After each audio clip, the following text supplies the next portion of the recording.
It's the first week of June. I'm Timothy Go with the Tech360.tv Tech Roundup this week. DBS Bank is partnering with the Food Bank Singapore to better address food gaps for the vulnerable by connecting corporate donors to food support organizations using a food banking app. Food support organizations can submit requests in real time, and donors can share the type and quantity of food they have on hand to facilitate relevant food matching and support.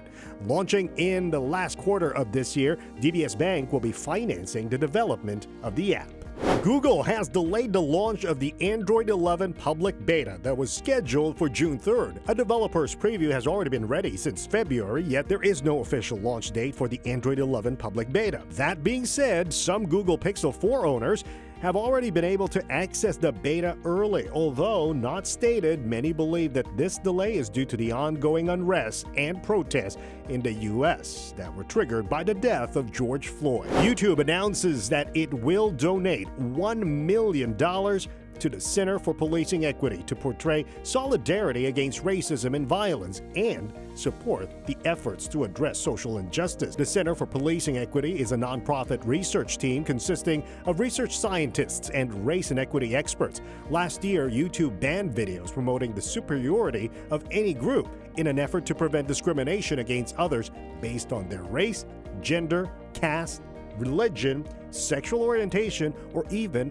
veteran status. Venue, Collab, and Catch Up are apps that Facebook has released in the past week. Facebook takes on Twitter with Venue, an app to bring passionate fans and expert commentators together to experience live events in a new interactive way. Live streams have become popular during this global pandemic, and Venue is created for an interactive second screen experience where fans and experts can engage with each other. Collab is a TikTok-inspired music-making app designed to deliver a new approach to collaborative music making, allowing users to create music videos split into 3 simultaneous parts. Catch Up is a new app released in the U.S. created to coordinate phone calls and set up group calls with up to 8 people. Catch Up calls are audio only, and they have a feature that enables users to state their availability status, similar to House Party. Sodar, a new app by Google created to help people maintain safe distancing using augmented reality. A 2-meter radius ring is a virtual boundary created using one's smartphone camera. The boundary will be imposed on the actual surrounding of the user. This technology is similar to games like Pokemon Go. The app is not available on Google Play Store but can be accessed using the Chrome browser and on Android smartphones.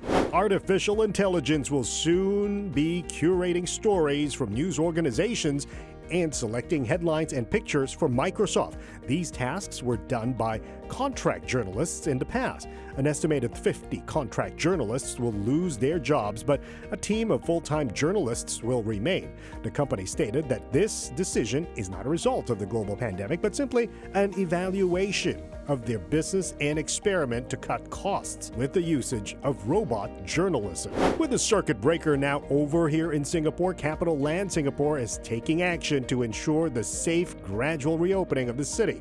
Disinfection robots are part of their new technological arsenal. These robots will be deployed at selected shopping malls first before rolling them out at the rest of CapitaLand properties. Photoplasma air disinfection systems will be installed in CapitaLand's elevators in efforts to energize atmospheric air into a plasma state and eliminate airborne and surface microorganisms such as viruses and bacteria. An automatic escalator handrail disinfection system is also installed in one of the malls. Some elevators in the malls are also fitted with a QR registration device that enables tenants and shoppers to scan a QR code and activate the lift without contact with physical buttons. And there you have it. You're up to date this week. Tech360.tv.